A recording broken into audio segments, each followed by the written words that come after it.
ചേലക്കരയിൽ ബ്രാൻഡഡ് ഷൂസുകളുടെയും ബാഗുകളുടെയും മായാവിസ്മയ ലോകം. ഓണാഘോഷം പൊടിപൊടിക്കാൻ അന്നയും നിങ്ങളോടൊപ്പം. മെഗാ പ്രൈസ് 3 സ്വർണ്ണ നാണയം.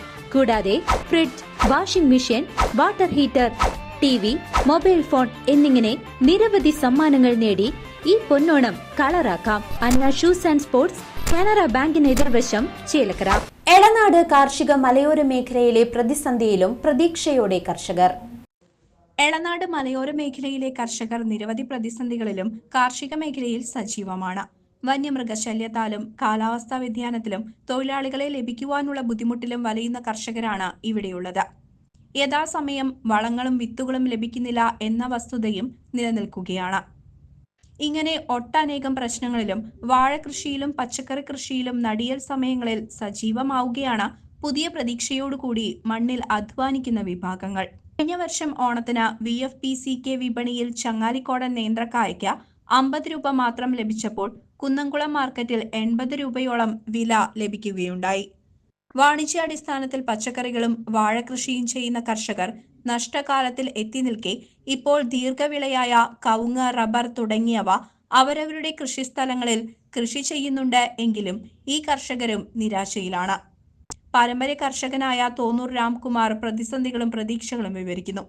തന്റെ 50 സെന്റ് കൃഷിയിടത്തിൽ ചങ്ങാലിക്കോടൻ വാഴ കൃഷി ആരംഭിച്ചിരിക്കുന്ന അദ്ദേഹം ഓണത്തിന് വിളവെടുപ്പ് ലക്ഷ്യമിടുകയാണ്. വീട്ടുവളപ്പിലെ ചങ്ങാലിക്കോടൻ നേന്ത്രവാഴ കൃഷിയിൽ നിന്നുള്ള വിത്തുകൾ പാകിയാണ് പുതിയ കൃഷിക്ക് തുടക്കമിട്ടിരിക്കുന്നത്. കൃഷി രീതികളെക്കുറിച്ചും അദ്ദേഹം വിശദീകരിച്ചു. ഇത് ഓണവാഴയാണ് ചങ്ങാലിക്കോടൻ കൃഷി ചെയ്തിരിക്കുന്നത്. ഇത് ഓണത്തിന് വേണ്ടി കൃഷി ചെയ്തിരിക്കുന്നതാണ്. ഓണവിപണിക്ക് വേണ്ടിയിട്ടാണ് നമ്മളിത് വിപണിയിൽ എത്തിക്കുന്നതിന് വേണ്ടിയിട്ടാണ് ഇത് ചെയ്തിരിക്കുന്നത്. ഇതിന് ന്യായമായ ഒരു വില കിട്ടും ചങ്ങാലിക്കോടന്. അതുകൊണ്ടാണ് ചങ്ങാലിക്കോടൻ ഞങ്ങൾ കൃഷി ചെയ്യുന്നത്. ഇത് വെച്ചപ്പോൾ 3 മാസമായി. ഇതിന് അടിവളം നല്ലപോലെ കൊടുത്തിട്ടുണ്ട്. കോഴിക്കാഷ്ടം, ചാണകം ഒക്കെയാണ് കൊടുത്തിരിക്കുന്നത്. അപ്പോൾ ഇനി ഇത് വേണ്ട അത്യാവശ്യം വെള്ളമാണ്. നമുക്കറിയാം, ഇവിടെ ഒരു തോടോ പുഴയോ ഒന്നുമില്ലാത്ത സ്ഥലത്തും ബോർവെല്ല് ചൂഷണം ചെയ്ത് അതിന് ഡ്രിപ്പ് മുഖാന്തരം നനച്ചാണ് ഇത് ഉണ്ടാക്കുന്നത്. അപ്പോൾ വെള്ളത്തിനും കൂടി കണക്ക് വെച്ച് ഓരോ കാര്യങ്ങൾക്കും കണക്ക് വെച്ച് ഉണ്ടാക്കുകയാണ്. അപ്പോൾ ഇതിന് ജൈവ കൃഷിയാണ് ഇത് ഇപ്പോൾ നിലവിലുള്ളത്. ഇതിന് തന്നെ നമ്മൾ ഫംഗിസൈഡിന് അടിക്കണം, അതുപോലെ തന്നെ കീടങ്ങൾക്ക് അടിക്കണം. 5 മാസത്തിനുള്ളിൽ എല്ലാ വളങ്ങളും കൊടുത്തിരിക്കണം. 5 മാസം ആകുമ്പോഴേക്കും ഇതിൻ്റെ കൊല ഉള്ളിൽ നിന്ന് രൂപപ്പെട്ടു വരും, ആ പിണ്ടി രൂപപ്പെട്ടു വരും. അതിനുള്ളിൽ വളപ്രയോഗം എല്ലാം കഴിഞ്ഞിരിക്കണം. പിന്നെ വിളവിൽ വളം ചേർക്കുന്ന രീതി ശരിയല്ല. അപ്പോൾ വാഴയെ സംബന്ധിച്ചോളം നിരീക്ഷണം അത്യാവശ്യമാണ്.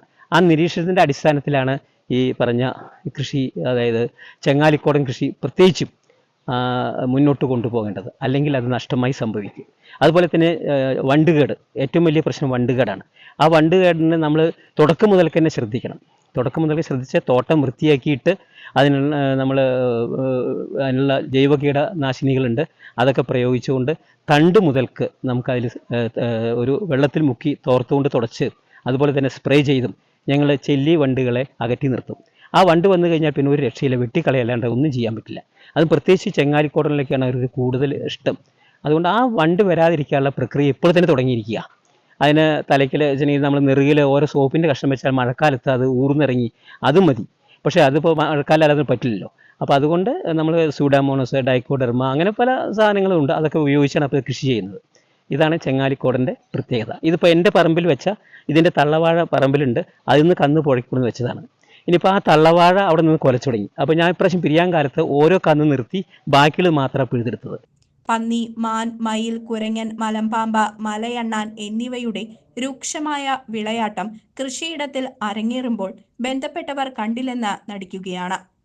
പ്രധാനമായും പന്നിയുടെ വിഷയത്തിൽ കാർഷിക മേഖലയ്ക്ക് എന്നല്ല മനുഷ്യജീവന് തന്നെ ഭീഷണിയാകുന്ന കാട്ടുപന്നികളുടെ ഉപദ്രവം അവസാനിപ്പിക്കുന്നതിനായി ഫോറസ്റ്റിനെ സമീപിക്കുമ്പോൾ പഞ്ചായത്തിലാണ് പരാതി നൽകേണ്ടതെന്ന അറിയിപ്പാണ് ലഭിക്കുന്നത്.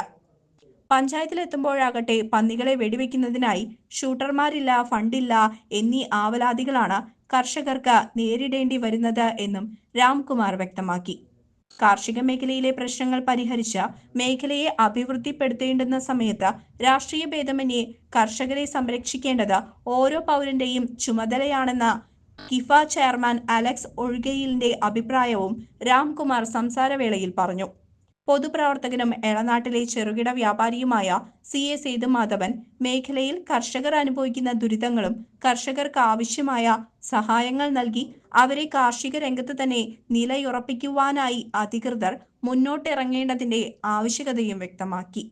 കർഷകരുടെ ഏറ്റവും വലിയ ഒരു പ്രതിസന്ധി എന്ന് പറയുന്നത്, അല്ലെങ്കിൽ ഏറ്റവും വലിയ ഒരു വെല്ലുവിളി എന്ന് പറയുന്നത്, കർഷകർക്ക് കൃഷി ചെയ്ത് ഉപജീവന മാർഗം നടത്താൻ കഴിയാത്തൊരു സാഹചര്യം, വന്യമൃഗങ്ങളുടെ ശല്യം അതിരൂക്ഷമായ രീതിയിൽ ഇന്ന് ഈ കാർഷിക മേഖലയെ നേരിടുന്നുണ്ട്. പ്രത്യേകിച്ച് ഇളനാട് മേഖല വനയോര മേഖലയായതുകൊണ്ട് തന്നെ ഈ കാർഷിക മേഖലയിലൊക്കെ വന്യമൃഗങ്ങൾ ഇറങ്ങി ഒരുപാട് ശല്യം അവർക്ക് നേരിടുന്നുണ്ട്. അതിനെല്ലാം അതിജീവിച്ചുകൊണ്ട് ഏതെങ്കിലും തരത്തിലുള്ള കൃഷി വിഭവങ്ങൾ ഉണ്ടാക്കി അത് വിളവെടുത്ത് മാർക്കറ്റിൽ കൊണ്ടുപോയി കഴിഞ്ഞാൽ വിളവെടുക്കുന്ന സമയം കറക്റ്റ് ആകുമ്പോഴത്തേനും അതിന് വില കുത്തനെ ഇടിഞ്ഞ് താഴുന്ന ഒരു സ്ഥിതിവിശേഷം നമ്മൾ ഇന്ന് കേരളത്തിൽ കണ്ടുവരികയാണ്. കാരണം മറ്റ് ഇതര സംസ്ഥാനങ്ങളിൽ നിന്ന് വരുന്ന പച്ചക്കറികളാവട്ടെ പഴവർഗ്ഗങ്ങളാവട്ടെ എല്ലാം അന്ന് ധാരാളം ലഭ്യമാകുന്നത് കൊണ്ട് തന്നെ നമ്മുടെ ഉൽപ്പന്നങ്ങൾക്ക് വിലയില്ലാത്ത ഒരു സാഹചര്യം നേരിടുന്നു. അതുകൊണ്ട് തന്നെ ഇന്നത്തെ പുതിയ തലമുറ കാർഷിക മേഖലയെ അധികം നോക്കിക്കാണാതെ, കൃഷിയെ പ്രോത്സാഹിപ്പിക്കാതെ അവർ മറ്റ് ഉപജീവന മാർഗങ്ങളായിട്ട് അല്ലെങ്കിൽ മറ്റ് ജോലിയായിട്ട് ഇതര ജോലികളായിട്ട് മാറിപ്പോകുകയാണ്. പഴയ കാലത്തെ പാരമ്പര്യമായി കൃഷി ചെയ്തു പോന്നിരുന്ന കുറച്ച് ആളുകൾ മാത്രമാണ് അതിനെ പിന്തുടർന്ന് ഇന്ന് കാർഷിക മേഖലയിലേക്ക് തിരിഞ്ഞിട്ടുള്ളത്.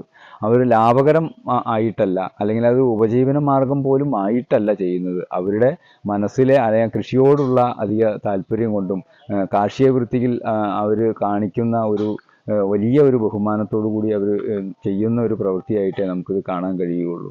കാരണം നമുക്കറിയാം, ഇന്ന് ഈ രാജ്യത്ത് കർഷകൻ നിലനിന്നാൽ മാത്രമാണ് ഇന്ന് മറ്റ് സാമൂഹ്യ ജീവിതം മുന്നോട്ട് കൊണ്ടുപോകാൻ കഴിയുള്ളൂ എന്നുള്ളൊരു വസ്തുത നമ്മളെല്ലാവരും തിരിച്ചറിയേണ്ടതുണ്ട്.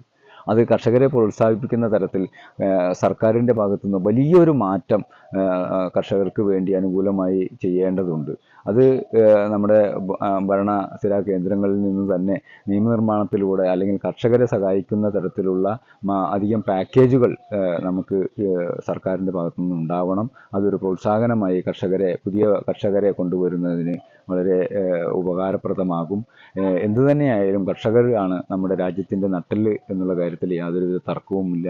എന്തായാലും അവരെ സംരക്ഷിക്കാൻ നമ്മുടെ സർക്കാർ ഉത്തരവാദിത്വത്തോടുകൂടി ഇടപെടണം എന്നാണ് എനിക്ക് പറയാനുള്ളത്. CCV news, Pazhayannur.